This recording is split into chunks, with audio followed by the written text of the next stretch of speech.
is a team. There's still questions that pop every so often of how committed is the company to this category. When are we just going to push Xbox out of the market?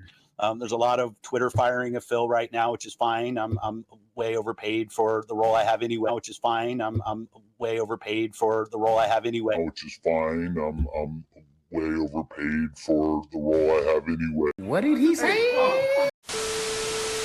It's pretty safe to say that after the whole Redfall debacle, Xbox is in kind of a tight spot. A lot of players are banking on Starfield being like the next redemption in Xbox's arc, but I kind of don't see it, if I'm being completely honest with you. I think, especially with Todd Howard's track record, that is not a really good idea. Let's say Starfield comes out, right? And it is just as broken, if not worse, than Redfall. What does that mean in terms of the future of Xbox? I mean, people were already counting Redfall out before it even came out, because of the whole 60 frames per second thing being delayed. And now when the game finally drops, and I already did a video about it being broken, you can check that out after you finish this video, but it's not looking too great. And especially in this recent interview that Phil Spencer came on the Kind of Funny Games podcast to talk about the situation as well as the future of Xbox, and from his tonality and the way he phrased certain things, it doesn't seem as if he has an actual plan going forward, despite, you know, fixing the game Redfall and adding 60 frames per second and etc, etc. Mind you, this is quite literally the same time that they announced that Xbox is going to have their showcase June 11th. So that's coming up pretty soon, and a lot of people are not really trying to hear it, man. They're not really looking for it, because if all we have to expect is just more disappointment, we might as well just not even participate in the showcasing, you know? Now, I get it. Xbox has a lot of games more dormant that they haven't shown in the last 2 years since the last press conference. You know, we still haven't seen gameplay of State of Decay 3. We haven't seen Perfect Dark and a few other titles, Avowed. Just so many titles that they've shown in the last showcasing that they haven't really gave us a proper update on. So hopefully they show off those games with full-on gameplay and none of that CGI trailer stuff. It's like, listen, we need full-on gameplay, okay? At least 5-10 minutes of gameplay, raw, unedited gameplay. And as far as Redfall goes, they want to fix the game in order to, you know, appease the fans or whoever's still playing the game.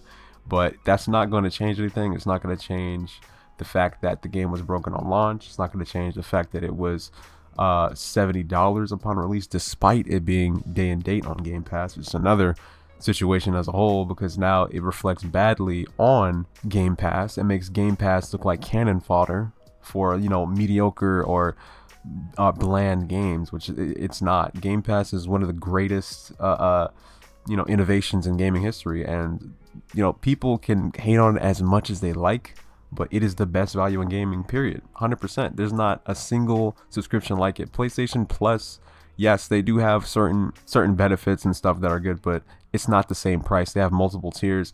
Xbox Game Pass has 2 tiers. It's either the regular Game Pass, it just comes with Game Pass, which is $10, or you can spend an extra $15 a month and you get Xbox Live along with Game Pass on PC and on your console. So the value is not the same when it comes to PlayStation.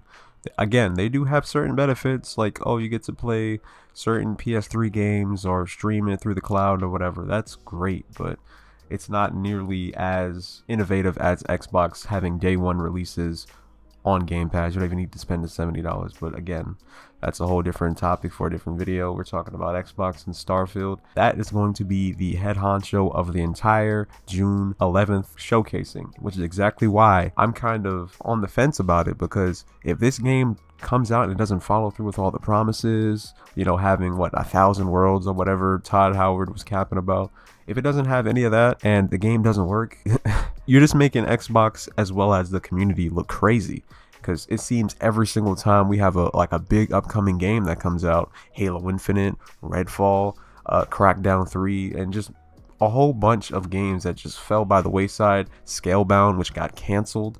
You know, like, you can only hype up the community for so long and disappoint them to the point where it's like, okay, that's cool, you have these games, but are they even going to come out? Are they even going to be good? It seems like they have a really big problem with inconsistency when it comes to quality. They can put out as many games as they like, but at the end of the day, if it's not quality, if people are not playing it, if players are not buying it into it, whether that be on Game Pass or buying it day and date for full price, it doesn't matter. And that's exactly what's happening, because nobody's really playing a lot of the first party games that Xbox is showcasing. And the reason why is a lot of them aren't good. I'm gonna just keep it a stack with you, man. I've been an Xbox fan since 360, so I've seen them at the peak of their career, and I also seen them on the Xbox One generation, which is the decline of their success.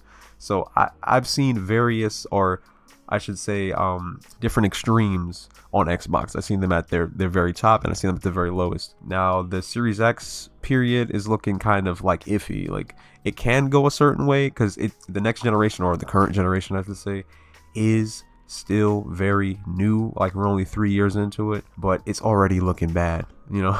So they're gonna have to tighten up, man. They're gonna have to tighten up. I really don't think that Starfield is going to be the game that people think that it's going to be. For people to be like, oh man, don't worry, Starfield is going to come out, it's going to be amazing, they're going to have over 1,000 planets, you're going to have all this customization, it's like, yeah, that's great and all, but if the game doesn't work, and if it's 30 frames per second, if it's locked at 30 frames per second, if the game is glitch galore, the story isn't up to par, the gameplay is kind of janky, none of that stuff will matter. Not a single one will matter. And that's the one thing about PlayStation that I can actually admit, is that majority of their games are polished on release. There hasn't been that many games, first party speaking, that has just been completely broken on the PlayStation field. Yes, we had a few games such as Days Gone and Returnal that was completely broken on launch. But other than that, Spider-Man, God of War Ragnarok, etc., those games came out and they worked for the most part. Like, yeah, they're gonna have bugs and glitches here and there, but nowhere near anything that severe. The overall point that I'm trying to make is that if Microsoft and Phil Spencer are truly committed to really delivering the community with great quality games, whether that be gameplay, story, everything, they need to actually do it. They can't sit here and tell us like, oh, don't worry, wait till next year, or wait till this, no, we're done waiting. Okay, we've been waiting for almost a decade. Okay, it's been like 7 years now. Okay, and I could assure you, from that period on, from Xbox One release till now, there hasn't been not a single game that has been completely spectacular that's like, you know what, I need to buy an Xbox to play this game. It just hasn't been. Halo was supposed to be that game, and look where that game is at now. You know, it lost over 70% of its player base pretty much like the same month, and that's a free-to-play game, by the way. So how the hell does a free-to-play game fail, multiplayer wise? And nobody was paying $70 for the campaign. Let's be honest. Let's be honest. So, hey man, Microsoft need to step up. Phil Spencer is only one guy though, so I'm not really putting all the blame on him. I'm putting the blame on the entire field of Xbox, because like since the days of Don Mattrick, they never cared about first party titles. I mean, even back to 360, if you really look back at it, most of people's greatest memories was on third-party titles, playing Call of Duty, GTA 2K, the same games that they're playing now. But now there has been more of a demand for first-party titles, at least for hardcore games of the Xbox brand, and we haven't seen much of that. So hopefully we get more of that this generation, but it's been pretty rocky start. Let me know in the comments what you think about it. Peace.